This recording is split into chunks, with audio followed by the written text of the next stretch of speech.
नमस्कार दोस्तों। जैसा कि आप सभी को मालूम है कि सेक्शन 206C 1H के अंडर जो टीसीएस की एप्लीकेबिलिटी है वो 1 अक्टूबर से एप्लीकेबल हो चुकी है। तो काफ़ी ज़्यादा कन्फ्यूजन्स थी, उसमें क्वेरीज आ रही थी कि सर ये कब लगेगा, किसको पे करना है, किससे कलेक्ट करना है। तो उस चीज़ को कवर करने के लिए एक स्मॉल वीडियो प्रिपेयर की है। सबसे पहले हमें ये देखना है कि ये एप्लीकेबल कब से हुआ, 1 अक्टूबर से। सेकेंडली हम बात करते हैं कि ऐसा कोई भी पर्सन जो एक सेलर है और जो किस चीज का सेलर है, गुड्स का, गुड्स सेल कर रहा है, यदि उसकी sale turnover gross receipt proceeding the financial year, यानी कि हम बात करें यदि ये अक्टूबर 2020 से एप्लीकेबल हुआ है तो हम यहाँ पे बात कर रहे हैं कौन सी सेल की, फाइनेंशियल ईयर 1920 की। यदि वो सेल 10 करोड़ से ज्यादा है तो वो सेलर एलिजिबल है कि वो टीसीएस कलेक्ट करेगा। अब सर सेलर की एलिजिबिलिटी हमें क्लियर है, लेकिन वो सेलर किस से कलेक्ट करेगा, अब हम इस चीज को अंडरस्टैंड करते हैं। जिस सेलर की हम बात कर रहे हैं, यदि वो किसी ऐसे बायर से, मतलब उनको गुड्स सेल कर रहा है जो एक बायर, यहां पे हम बात कर रहे हैं हर एक बायर के पर्सपेक्टिव से, यदि वो एक बायर को जो उससे गुड्स खरीद रहा है उस एक पर्सन को चेक करेगा, यदि ऐसा कोई बायर है जो उससे 50,000 की ज्यादा की consideration of sale of goods पे कर रहा है। यहां पे हम बात कर रहे हैं जो कंसिडरेशन मिल रहा है उसको, हम ये बात नहीं कर रहे कि सिर्फ सेल 50 लाख से ज्यादा है। इस चीज का स्पेसिफिकली ध्यान देने योग्य बात यह है कि कंसिडरेशन उसको जो मिल रहा है वो 50 लाख से ज्यादा होना चाहिए। 50 लाख से यदि वो कंसिडरेशन ज्यादा है, सेल मान के चले उस साल की कम भी है, तब भी सेलर अपने उस बायर से टीसीएस कलेक्ट करेगा जो कि 0.1% रेट के अकॉर्डिंगली, और अप टू 31 मार्च 2021 ये रेट रहेगा 0.075%। सर समझ नहीं आया, कुछ इसमें दिक्कत आ रही है, कोई बात नहीं सर, हम आपको एग्जांपल से समझा रहे हैं। एक रोबोट था जो सेलर है, उसकी 19-20 की जो सेल है वो 12 करोड़ है, 12 करोड़, और इस साल की सेल जब टीसीएस आया 2021 में, वो सेल है सर अभी 9 करोड़ की। तो सर इस सेल को, सेलर की सेल को तो हमने देखना ही नहीं, तो हम इग्नोर करके चल रहे हैं, सिर्फ हमने सेलर की तो 19-20 की सेल देखनी है। यदि 12 करोड़ है तो 10 करोड़ से ज्यादा होगी, मेरा फर्स्ट क्राइटेरिया कंप्लीट हो गया, तो सेलर एलिजिबल है कलेक्ट करने के लिए।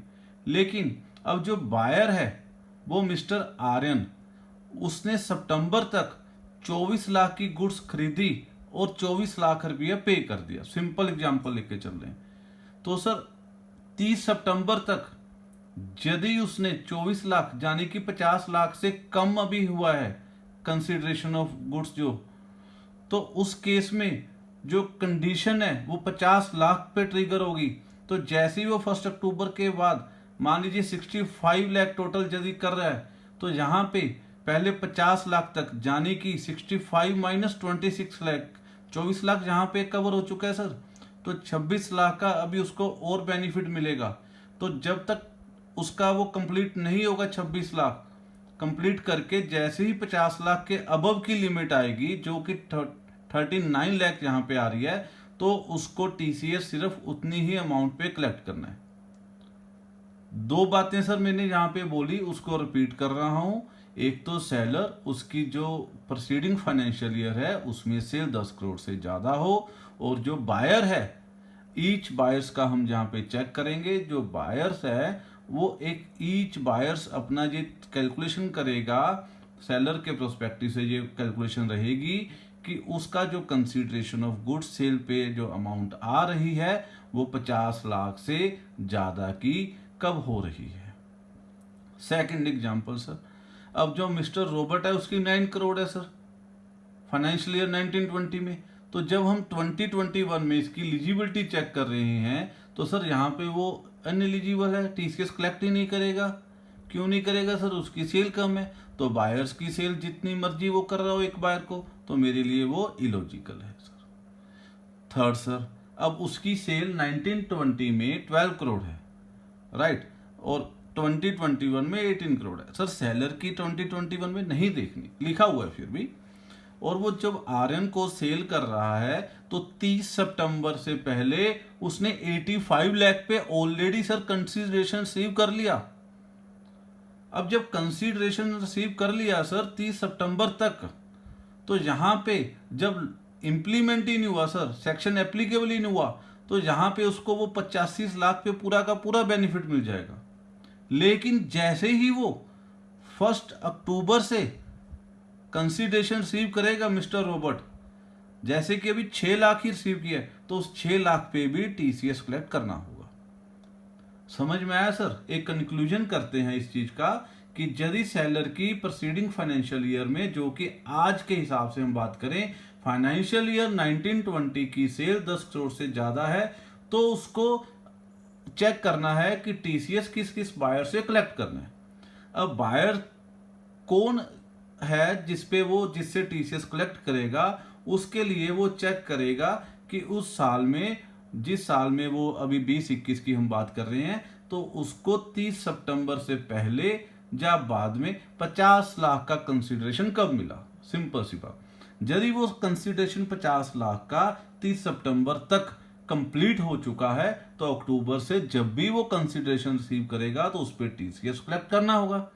लेकिन यदि 30 सितंबर तक वो 50 लाख कंप्लीट नहीं हुआ, तो जब तक 50 लाख कंप्लीट नहीं होगा कंसीडरेशन, तब तक उसको कोई टीसीएस कलेक्ट नहीं करना।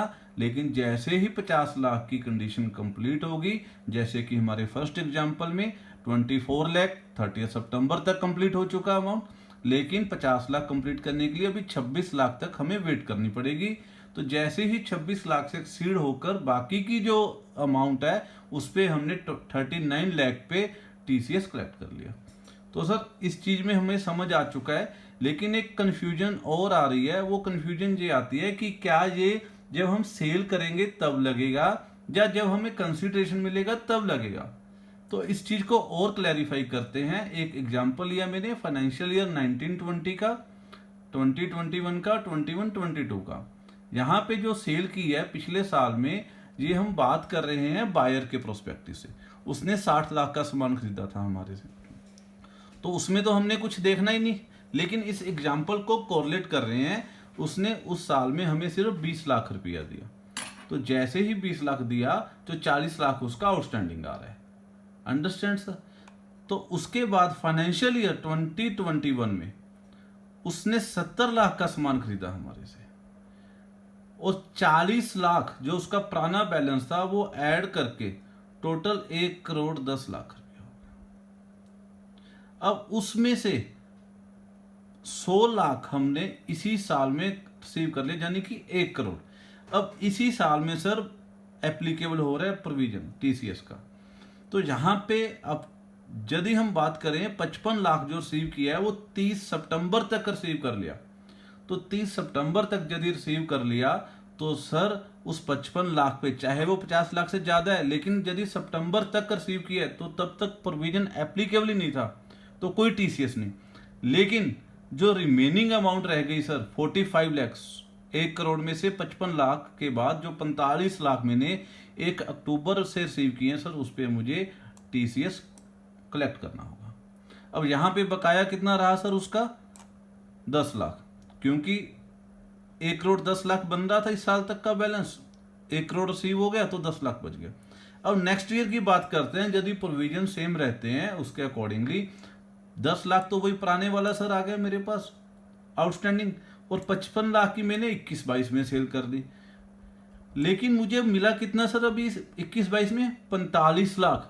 सेल मैंने 50 लाख से ज्यादा की है 21-22 में, लेकिन जो कंसीडरेशन है टीसीएस तो कंसीडरेशन पे लगेगा ना। तो जब मैंने सीवी 45 लाख की है जो कि 50 लाख से कम है, तो सर मुझे कोई टीसीएस नहीं लगेगा। इस चीज को ध्यान से समझ लीजिए। जो टीसीएस कलेक्ट करना है, जो प्रोविजन एप्लीकेबल हो रहे हैं, उसका जो ट्रिगर पॉइंट है सर, ये एरो से शो हो रहा है, date is amount of received. जब हम रिसीव कर रहे हैं, यदि वो 50 लाख से कम है, चाहे सेल 50 लाख से ज्यादा हो, तब भी हमें नहीं लगेगा। तो सर अब इस चीज का हमें समझ आ चुका है, लेकिन हम इसकी काउंटिंग एंट्री की ओर बात कर लेते हैं कि काउंटिंग एंट्री कैसे होगी।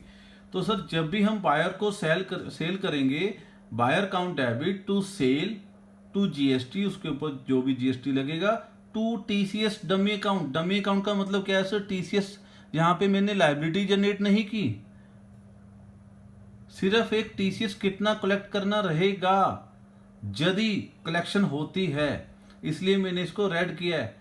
This is just for the facility, as a reminder. जैसे हम एक्साइज में करते थे कि एक्साइज ड्यूटी हमने ड्यू कर दी, लेकिन पे कब करते थे? जब रिमूवल होता था गुड्स का।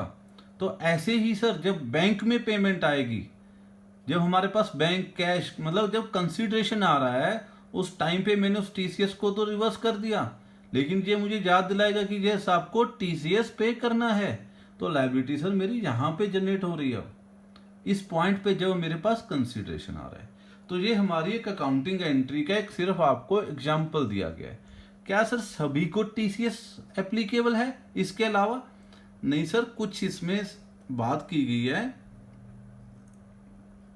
जैसे कि एक्सक्लूजन पॉइंट में यदि मैं बात करूं, तो सबसे पहले यदि मैं एक्सपोर्ट कर रहा हूं गुड्स की, तो वहां पे टीसीएस एप्लीकेबल नहीं है।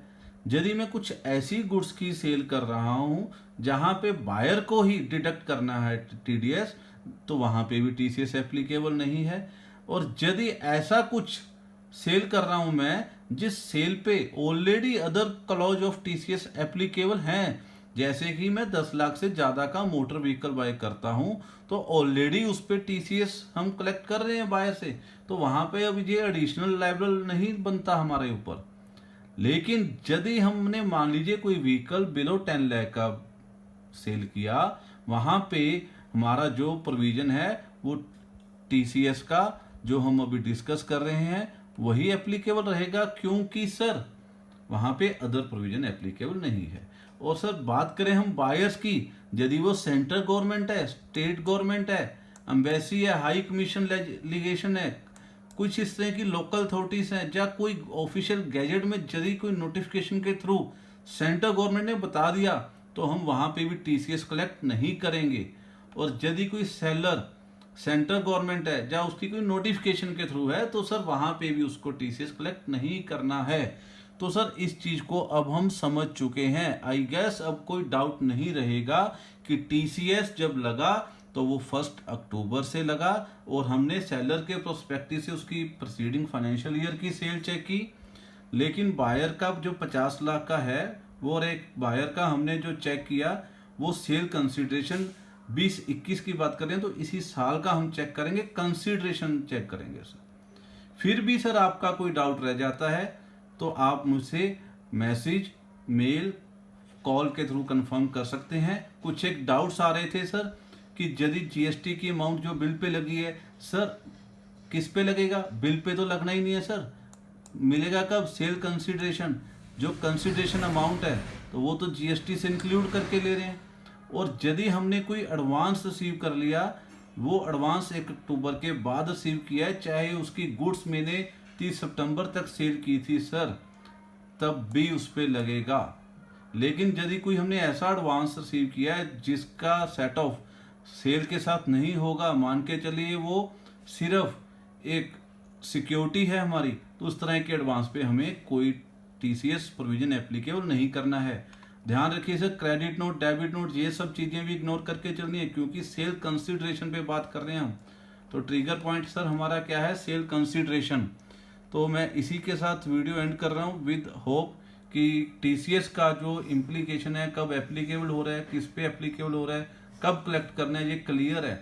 इसमें वो बायर ध्यान दीजिए जो छोटे बायर्स हैं, जिनकी मान के चलिए कोई 1 करोड़ 2 करोड़ की सेल है, लेकिन वो जब परचेज कर रहे हैं तो वो एक ही कंपनी से डीलिंग कर रहे हैं, तो उनका 50 लाख से ज्यादा का परचेज हो रहा है, सर उनको टीसीएस पे नहीं करना कहीं से कलेक्ट करके, क्योंकि वो रिटेलर हैं। लेकिन उनका टीसीएस उनका सेलर कलेक्ट करेगा उनसे और पे करेगा, और वो उनको एक वर्किंग कैपिटल की ब्लॉकेज रहेगी। इसलिए ध्यान रखने वाली बात यह है कि कोविड-19 भी चल रहा है और इधर से वर्किंग कैपिटल की भी हमें प्रॉब्लम आ रही है। तो आशा करता हूँ आपको वीडियो अच्छी लगी होगी। इसको शेयर कीजिए, सब्सक्राइब कीजिए चैनल को। Thank you.